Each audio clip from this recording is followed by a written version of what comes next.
വീട്ടിൽ ആർക്കെങ്കിലും ഹൃദയരോഗങ്ങൾ ഉണ്ടായിട്ടുണ്ടെങ്കിൽ, പ്രത്യേകിച്ച് പാരന്റ്സിന് 50 വയസ്സിന് മുന്നേ ഉണ്ടായിട്ടുണ്ടെങ്കിൽ, അത് ഹൃദയരോഗങ്ങൾക്കുള്ള റിസ്ക് കൂട്ടും. 9. Genetic and hereditary factors.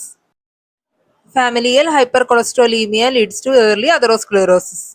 PCSK9 gene mutation increases LDL level. Lipoprotein A elevation increases MI risk even in young individuals.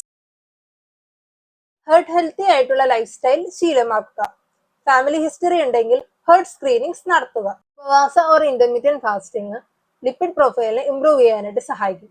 For example പറയുകയാണെങ്കിൽ, രാത്രിയിലെ ഫുഡ് ഒരു 6-7 മണിക്കുള്ളിൽ കഴിക്കുകയാണെങ്കിൽ അതിനുശേഷം പിന്നെ ഒന്നും കഴിക്കുന്നില്ല, വെള്ളം കുടിച്ച് വയറ് നിറയ്ക്കരുത്, പിന്നെ അതിനുശേഷം ഒന്നും കഴിക്കുന്നില്ല, പിന്നെ പിറ്റേന്ന് രാവിലെ 7 മണിക്കാണ് ഫുഡ് കഴിക്കുന്നതെങ്കിൽ ഒരു 12 to 13 മണിക്കൂറിന്റെ ഫാസ്റ്റിംഗ് ആണ് കിട്ടുന്നത്. ഇത് ശരിക്കും നല്ലൊരു ശീലമാണ്. ഒറ്റ ദിവസം കൊണ്ട് അത് പറ്റില്ല, പതിയെ പക്ഷെ നല്ലൊരു ശീലമാക്കി എടുക്കാവുന്നതാണ്. അതുപോലെ ഉറങ്ങുന്നതിന് മിനിമം 3 മണിക്കൂർ മുന്നെങ്കിലും ആഹാരം കഴിച്ചിരിക്കണം. ആഹാരം കഴിച്ചിട്ട് ഒരിക്കലും നേരെ കയറി കിടന്ന് ഉറങ്ങരുത്.